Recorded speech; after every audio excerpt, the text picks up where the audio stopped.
We're going to make our mayonnaise, garlic mayo. Okay, just watch and learn how I make my garlic mayo. So, ngayon, lalagay lang natin yung garlic. And we're going to use our food processor. Yum! Ayan o, diba? Kailangan madaming garlic. O, diba? Pag onti lang ang garlic, hindi mo siya matitaste. Char. Oh, diba? Ayan na nga. Okay, so go. Crush na natin yung garlic niyan o process na natin yan. And then, go.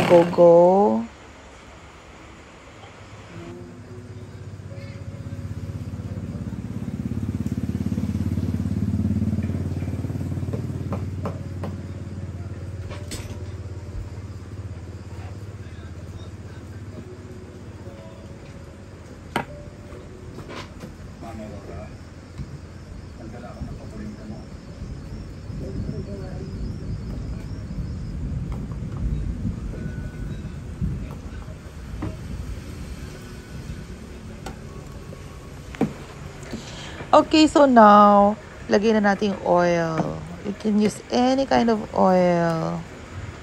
Okay, ayan. Now, lagyan natin ng milk. Milk, kahit anong milk. Whole milk, evaporated milk, para medyo creamy yung mayonnaise natin. Mayo, garlic niyan. So delicious. Okay. Yan. Mix. Yan, go.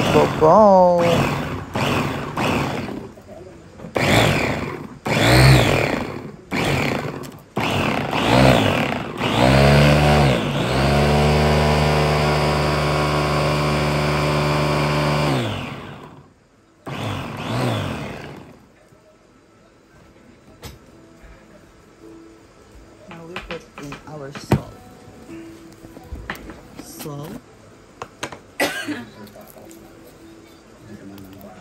Siyempre, ayaw natin walang lasa yan. So, lalagyan natin yan ng asin. O, lagyan natin yan ng asin. Kung ano natin, desire natin sa asin na yan. Okay? Go. Tapos, mekos ulit natin. Lagyan na ulit natin ng vinegar. O, salt and vinegar na ang last. Okay? Go. Tapos yan, lagyan na ulit natin ng milk. Halo-halo na naman natin. At lagyan ulit natin ng oil. And then mix, mekos na naman ulit natin yan. O, diba? Oil ulit. O, diba? Go.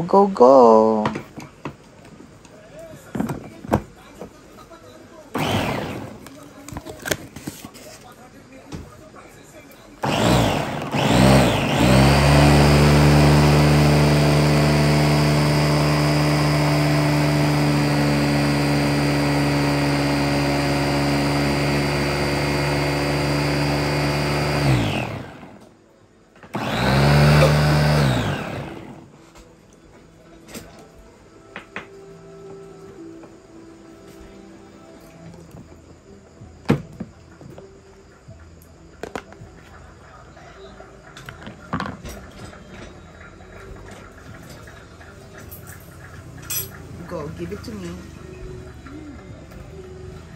Excuse me, I'd like to say something too. Hurry up.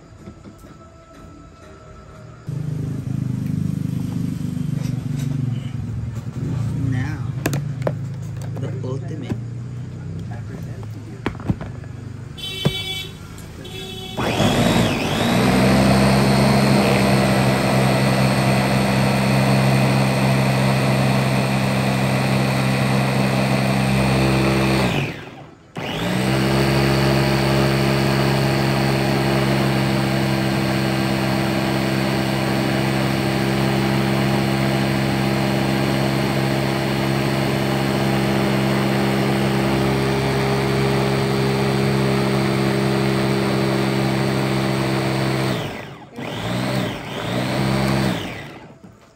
Perfection.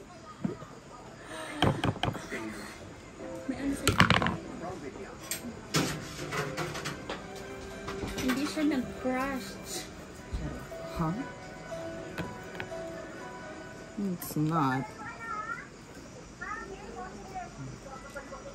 Anong lasa?